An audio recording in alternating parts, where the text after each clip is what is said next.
Welcome to Talking Jazz, a program featuring conversations, stories, insights, and guided listening with today's jazz creators. Hosted by pianist, composer, author, and educator Monika Herzig. My guest today is Sherrie Maricle, great drummer, band leader, businesswoman, all kinds, educator, entrepreneur. And I so look forward to talking to her because I remember seeing her big band at one of the early IAJE conventions in Atlanta, I think it was. And I was just sitting in my seat and was going, wow, this is the coolest thing. And I'm so excited to be able to talk to her because for me it was super inspiring to see that. So I'm gonna welcome you, and you can tell us just a little bit about your background. We'll talk about DIVA some more too, and we'll head actually in one of your current releases first. We'll talk about the I Love to See You Smile track from your brand new release with the 3D trio. But we'll listen to some DIVA music later. So how did you get into music? Well, hi, Monika. Grace, I'm really glad to be with you, and thank you for your continued inspiration too. Every time I hear one of your new projects, I'm like, wow. I feel like you take things to the next level, and I really big fan of yours. Well, I just gravitated to music when I was in fourth grade. I wanted to play trumpet. I was told girls cannot play the trumpet, so I was like, oh, well, this is horrible. So I played cello. They allowed me to play the cello, and then the band teacher gave me a metal clarinet that I hated. So I quit band, and then in sixth grade, the band director played something and needed extra people to play percussion, and I said, I'll do it. Then I kind of went back in the percussion section and never left. But seventh grade is when a teacher took me to see Buddy Rich and his Killer Force Orchestra at the Forum in Binghamton, New York. I was 11, so like 1974. It changed my life. That's all I ever wanted to do. I raced home, Mom, I'm going to be a big band drummer.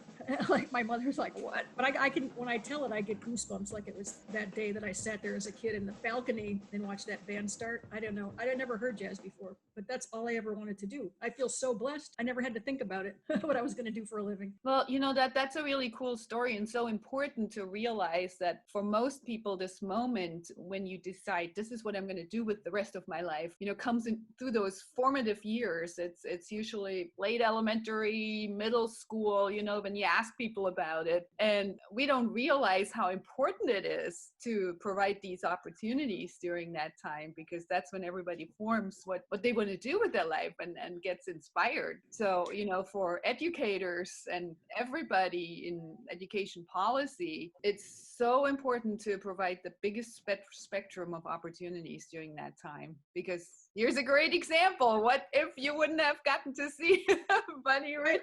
And then also to follow through with, like, I have several friends and even family members that were so passionate. Let's say I'm thinking of my niece who just all she wanted to do all through high school and just to be a chef. But her one grandmother was telling her, chefs can't make any money. You'll never make any money, and kind of like talked her out of it. So also to encourage as educators, if someone is deeply passionate about something, I mean, my gosh, that needs even more encouragement. Like if that's what you love. And, I really convinced when you love something that, and it's you're giving the best of yourself at all time because you love it so much that you can't fail. Not that it might be challenging, but boy, just not to discourage people from pursuing their passion, I think is important. Oh, what a great way to start out. So, well, let's head to a piece of music and then we'll elaborate on that too. So we're going to listen to I Love to See You Smile in a minute, that you recorded with the 3D trio, which is a way later outcome of the original big band, which will backtrace this story with Amy and Jackie. So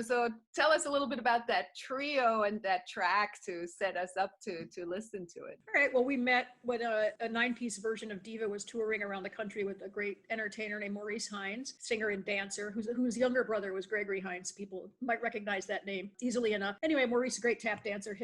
His show was called Tapping Through Life. It was his life story, all like a very like Count Basie, Nelson Riddle, like Sinatra, Rat Pack vibe to it, like very, very swinging. So we head to Cleveland. Amy had been with the show, and I needed a pianist. Everyone in the universe, oh, you gotta call Jackie Warren. So I kept calling Jackie, and she never called me back. And I was getting ticked. I'm like, man, this woman's so unprofessional. And she knows I tell this story all the time right in front of her. She knows. But then she finally called back, and long story short, we started playing. And all musicians know that experience when we all three of us just felt the beat in such a similar way, and it felt like we were like that from a couple of quarter notes in. And we both, well, Jackie she's an expert in Afro-Cuban music too, but we're all deeply rooted in the tradition of where we're the birth of swing. I mean, we all really like to swing and are very unapologetically committed to that tradition of still you can reharmonize everything, you can write originals, but just that pulse in the way we hear and feel music was so similar that we at the breaks of the show, between shows, we would just sit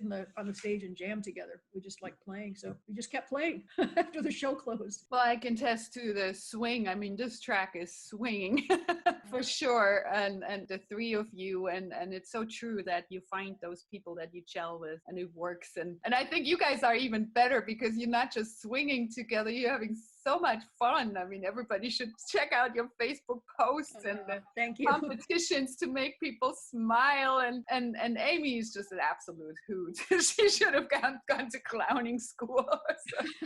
Yeah, she is quite extraordinary in many, many ways. But yeah, so that we chose this, or actually chose this tune because on our first CD, I remember thinking like, I want to pick a couple tunes for this recording. I was like, what is this like for me? And I was like, this is like just being bathed in sunshine. So I don't know why Sunshine on My Shoulders came to my mind. So we did a version of that featuring Amy because I was trying to relate the way that I feel about playing with the two of them, just like sunshine and joy. So this one, like all performers, unless you have a screw loose, you would like to see your audience smile. So I thought, all right, I always loved that tune since the first day I heard it in the movie Parenthood. And I love Randy Newman's lyrics. And I just thought, let's swing the daylights out of that one.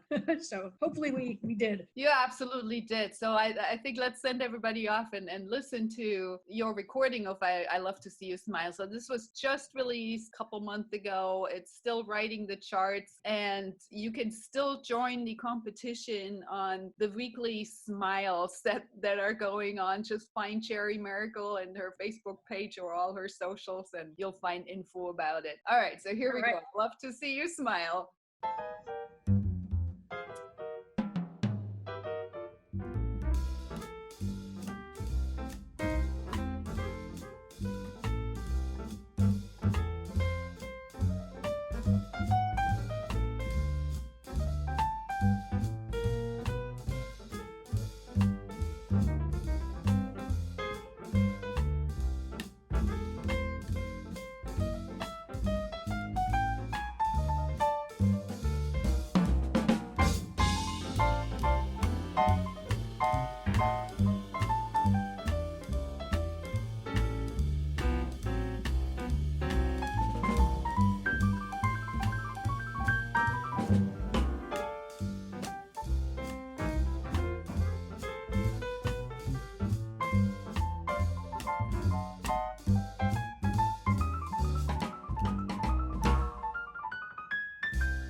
that was I Love to See You Smile with the 3D trio featuring Sherrie Maricle and Jackie Warren and Penny Schuch. I have to learn how to say it. I call her the cushion of shook.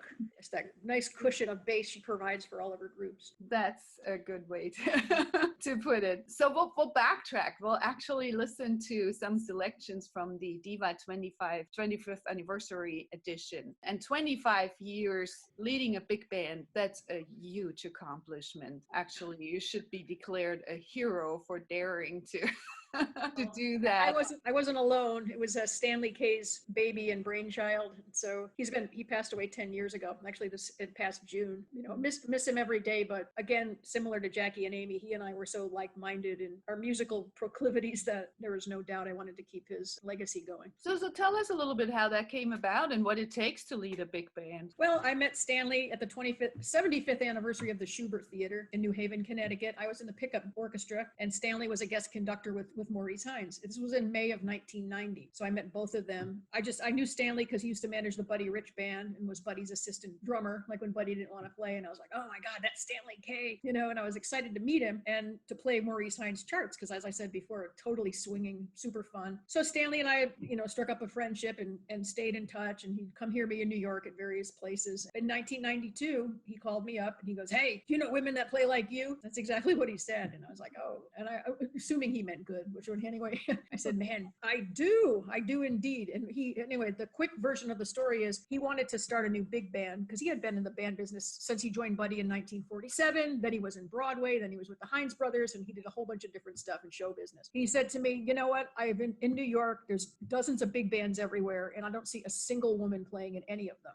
And he said that to me, and I was like, yes, it's very hard for women. And this was, again, early 90s to get called for any of those gigs, except for perhaps the great Lori Frink. Some of the other all-woman projects were more focused on appearance instead of music. I found it to be really frustrating. So me, and I think a lot of women in my generation who were serious musicians, were attracted to those opportunities. But Stanley basically said, because I don't care if you guys have a mustache and weigh 500 pounds, just get in here. If you guys can't play this music, then I'm calling it quits. So fellow DIVA founder John LaBarbera, who's a great writer, also with the Buddy Rich band, Stanley called him as well. So we just put out a word and 40 women came, and quite from a lot of different places, including Ingrid Jensen was in the original band for about 5 years. Anyway, we picked the original 15, and then Stanley had a whole bunch of music commissioned, and off we went. It never stopped. I was so immediately like, oh my God, yeah, because my dream now, here's a big band that's not one of my college bands. Here's like a professional big band, and this guy who managed Buddy Rich, I'm taking him seriously. And I did. And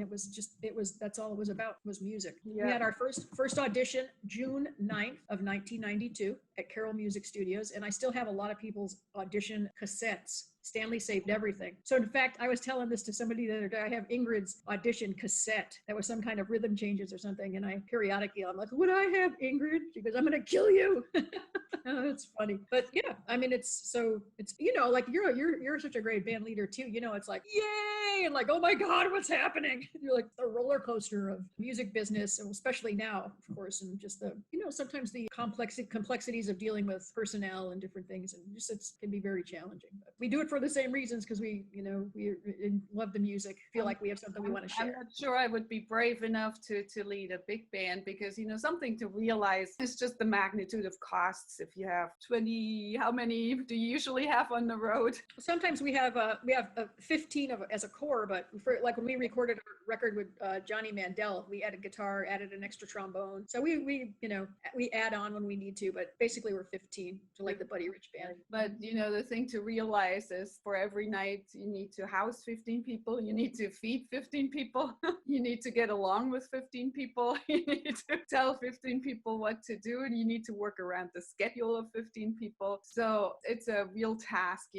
Every person adds another dimension. So yeah, that's really true. And everybody does have, and every person has such an important voice. You think like with a trio, it's obvious, but with a big band, the same is true. And everyone everyone needs their due attention. And a lot of people have been in the group 23 years out of the, well, now 27 years that we've been around, and even longer, 25 years. And some people, the newest member that started playing with us, who's subbing frequently, is one of the newest sisters in jazz from the Jazz Educators Network, Sarah Hanahan. So she's been playing and she's great. How great. Wow. So it's amazing that there's, 50 somethings pushing towards 60s, and then there's a 21-year-olds, and, the great span of age, and, everybody mentoring and nurturing and learning from each other. So it's great. Exactly. And that's how traditional jazz musicians always learned. You work with others that are more experienced, and you get inspired and you learn from them, and then you can be a leader. And you were the springboard for a lot of careers. A lot of the great women playing now, they were like, yep, started in DIVA. Two things happened funny when I told that same night that I met Stanley and Maurice Hines, I also met the conductor of the New York Pops, Skitch Henderson, who is, a very famous conductor, and he invited me to play with the New York Pops then. So I've actually been in that orchestra for 30 years. Well, I was going to say we have a season at Carnegie Hall, but Carnegie Hall's closed, so not this year. But Skitch said to me, I'm like, Skitch, I'm going to be in this new big band. And he's like, congratulations. But he said, your friends who are playing with you are going to turn on you because you're going to tell them what to do and they're not going to like it. And he was very right. So I had some shocking growth to do as a leader, and some much thicker skin to develop. And it's been, still a learning process for sure. But yeah, it's really strange when you're like, no, you're tonight you're going to have a alto solo is going to be in the trumpet. F you, you're a bitch and blah, blah, blah. It's crazy. Someone but I thought we were friends. I love you. Why can't, like stuff like that. Navigating that aspect of it was really, really tricky. I mean, personalities are definitely different, but that posed a challenge. And just like not sobbing when somebody left the band, like Ingrid, like, I got to pursue my solo career. And I'd be like, I'll never, I'm good, and then there's so many. That's a lot of people did. Carolina Strasmeyer, great lead alto player who plays alto in the West German Radio Orchestra, and of course Anat Cohen, and just, there, like you mentioned, there's a lot of women but then I kept thinking, why did it happen to Woody Herman and Count Basie and Buddy Rich, and like so many big band leaders? I guess that's part of it. Some people stay and they're anchors, and then other people are like, nope, I'm going to be a soloist, or their career just takes them other directions. Right. So that roller coaster again. Roller coaster. And actually, the tune we're going to listen to showcases a lot of this, what you just said with the showcasing different personalities. So it's called Rhythm Changes, and Rhythm Changes is traditionally a vehicle to showcase your chops, because it's a format that everybody knows and you know how to play over it. It comes from George Gershwin's I Got Rhythm. And so everybody knows to play, and it's great to showcase. So in this selection, it's a killer arrangement, which was also a trademark, or is a trademark of the band, to have really, really, really good arrangements. And B, it showcases all the different people and really playing chops. So anything I should add before we send people to listen to the Rhythm Changes? Well, the super funny wordplay I used is I wrote this for the producers of our record, and one of them is a drummer, and we're so rooted in rhythm. So I actually took just a real small nugget of rhythm, which was a dotted quarter and an eighth note, Charleston rhythm, bop, bop, and I just transformed or transmuted or deranged that little rhythmic nugget all over the place. And the real trick of it is that I made this into a blues. It's kind of a trick title. So it says the rhythm changes because the little tiny rhythm literally changes throughout the piece. That's the kind of fun of it. Throws a lot of people off. I like that. Right. So that's what it is. And who's soloing on this? Mercedes Beckman, great alto player. Noriko Ueda, our magnificent bassist, and Barbara Laronga, trumpet player, and then some drum solo at the end. Boy, Mercedes Beckman is one of the newest members of the U.S. Jazz Ambassadors, one of the few women that's been in one of the premier military jazz orchestras in the United States. So congratulations to her. And our lead trumpet player, Liesl Whitaker, who's a founding member of DIVA, who's retiring from the Army this year after she put in her 20 plus years. So congratulations to Liesl. And she's the first woman to hold a principal chair in a military band. Right. Yeah, so she's a groundbreaking goddess. Killer first trumpet player. Yeah. Yeah. So yeah, well, let's have a listen from the DIVA 25th anniversary edition called Rhythm Changes, and check out great arrangements and these killer player.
That was the Rhythm Changes, written and arranged by Sherrie Maricle, leader of DIVA, from the 25th anniversary edition of the DIVA Big Band. And 25 years is a long time, and now it's 27, 28. Do you see this going for more? And especially right now, you know, where big band touring is going to be really difficult, or what are some future plans? Actually, it was interesting. The year of the September 11th disaster, we actually had quite a few European performances booked in festivals, and then they all got canceled because of the fear of airline travel. And it was a big hike getting the band to be on the road.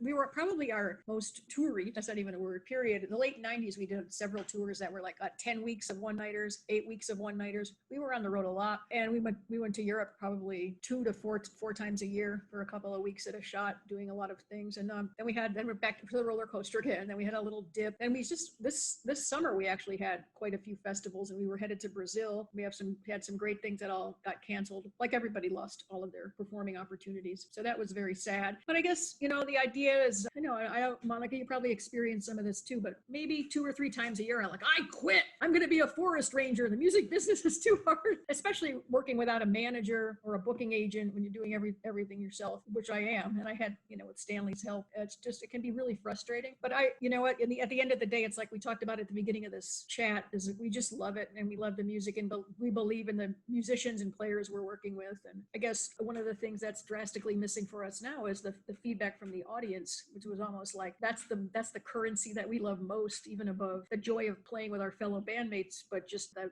audience is always such a crucial part of sharing that experience. That's why we keep forging ahead. But with that gone at the moment, you know, being in this virtual world is very strange. So I don't know what's gonna happen in the future. We'll keep talking here about different side projects also coming out of the big band, because something we mentioned is what resources it takes to lead a big band and to put it on the road. You know, many venues don't even have the space to do that. So you have various sizes side projects and one being the 5-play. So I love how we have the 3Ds and the 5-play.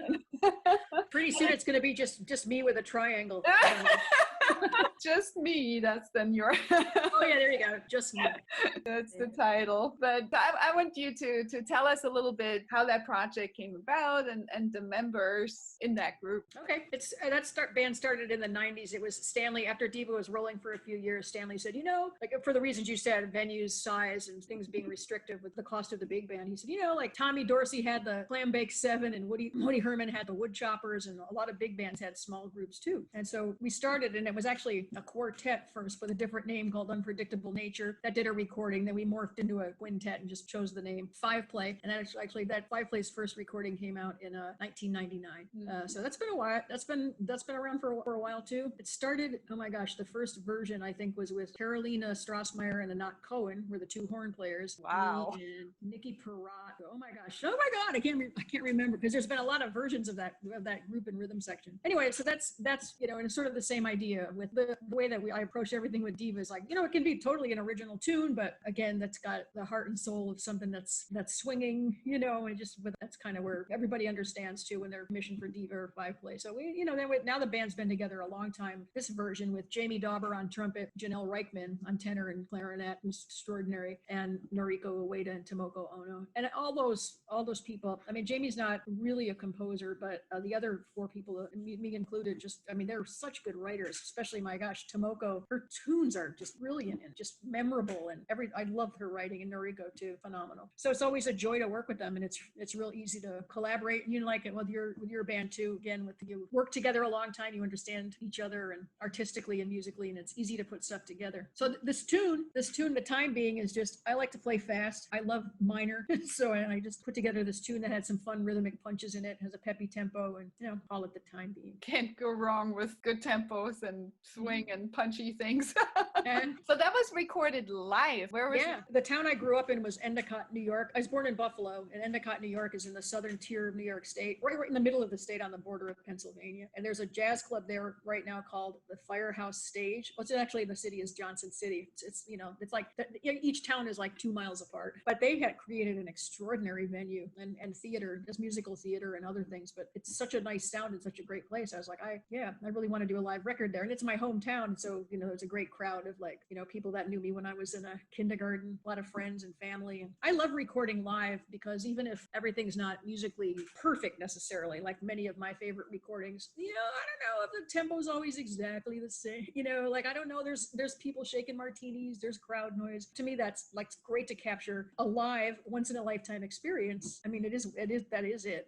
Like this is it. This is the way we played. We did 2 sets and recorded both of them, and you get what you get. But I love it. And that's why most like the DIVA recordings too, even with the big band, the live ones to me are so much more fun. In the studio, everybody starts to sometimes lose their mind, and they're like, they're trying to fix every 8th note, and it's like, come on, man, we're gonna make ourselves sound like a synthesizer. It's gonna take the humanness out of it. That's not how humans play. We have a little bit of breath in things that we do. So I love it. Right. It's risky, but on the other hand, you get the energy that you really can't get in the studio because you're separated in different rooms. Everybody has their headphones on, and you don't get the vibration of sitting next to each other and playing. Yeah, especially trio, don't you think, with our instruments, Monika? Isn't it weird, like not to be near the bass player, for the 2 of us? Right. It's always only feels here. weird. Right. Yeah, it's strange. Absolutely. Well, another great swinging tune. So this is called The Time Being. So this is from the live recording with 5-play. When was that? And when did that come out? Maybe 2018, I think, a couple of years ago. Pretty recent one too. Yeah. Cool. Well, enjoy The Time Being.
that was The Time Being with Five Play, led by Sherrie Maricle. Came out just a few years ago. And let's close the circle that we started with the most recent recording, I Love to See You Smile. So another selection from that is Bisame Mucho. And as Sherrie just educated me, yes, Amy often calls herself Bass Amy Mucho. Yeah, and she is mucho. She is, and this one showcases really Jackie's knowledge of that style that she studied quite a bit. So tell us a little bit about the recording and Bass Amy Mucho. So every time Jackie always tells us that her mission is to salsify the world. She just her Cuban music. She says she thinks she's Cuban. It speaks to her soul, and she really is as passionate. I mean, she can go and sound like Errol Garner and Gene Harris, and flip around and sound like any number of great Cuban pianists.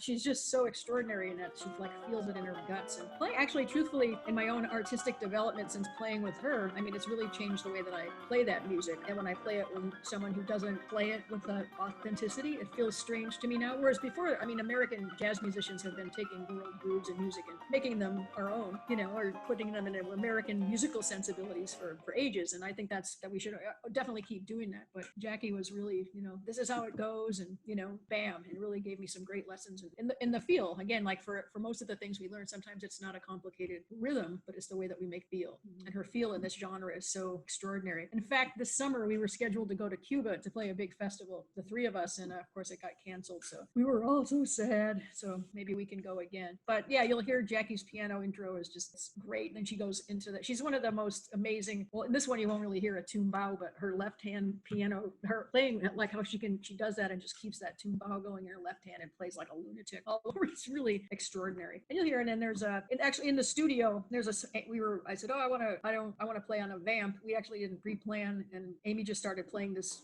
lick that I was like, oh yeah, we'll use that as the drum vamp. So we just kept it in. So there's a little drum solo at the end, but it's mostly all about the Jackie for this one. Oh, it's not just a little drum solo. It showcases really well, and that's a great thing that jazz musicians or any like to use to showcase drums. Put like pattern or ostinato, and then the drummer can play over it. And I know some drummers like it a lot, and some not. What are the pros and cons of like soloing over an ostinato pattern? To be comfortable enough to forget that it's there and play whatever phrasing you want.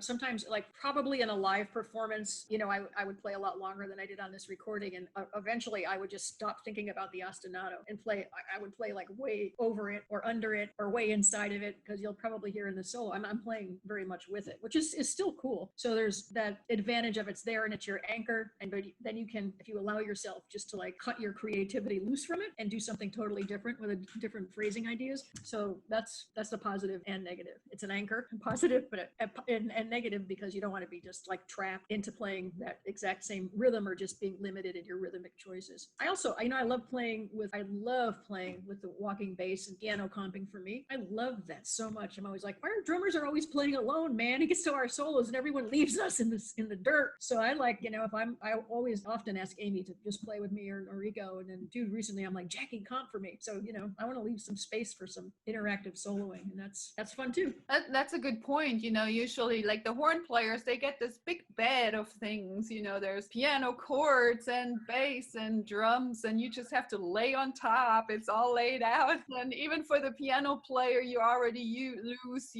one instrument. So, but at least you still have bass and the drums for you. And then comes the bass solo, and they get some sparse comping, but most are dropped out by now. And of course the jokes always go that everybody starts talking, and then and then once you get to the drum solo, there's nothing left, and you just have to make it all up, right?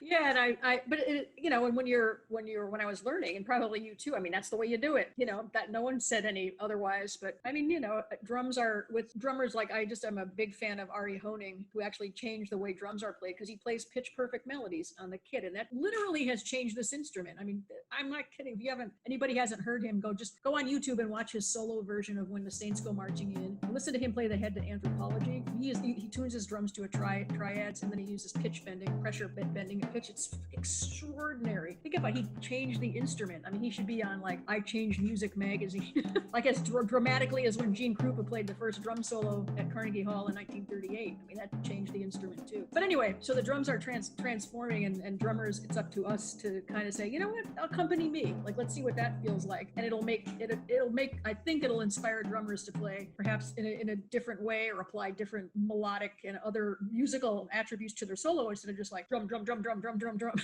You know, it's like, oh wait, I have people supporting me now. So it'll create a different level of soloing for drummers. Yeah, that really cool point. So everybody check out Ari Herning's playing, and the idea, drums is not just something you bang on, you can actually make melodies on it. Yeah.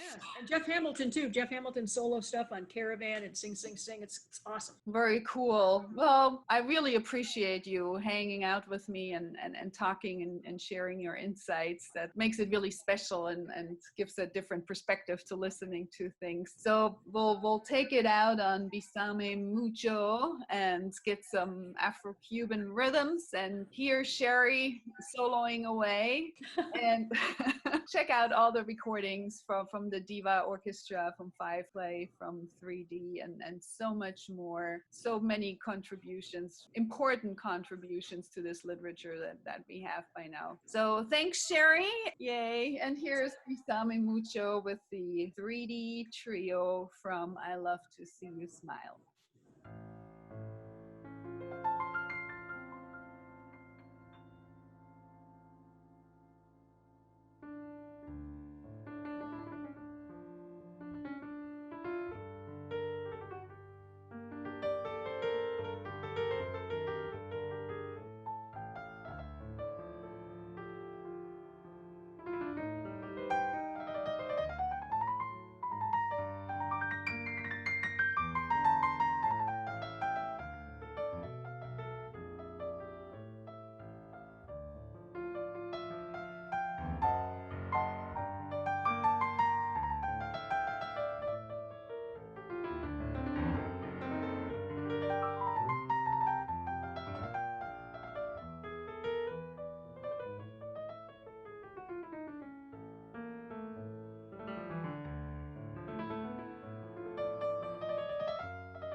Thank you for listening to Talking Jazz with Monika Herzig.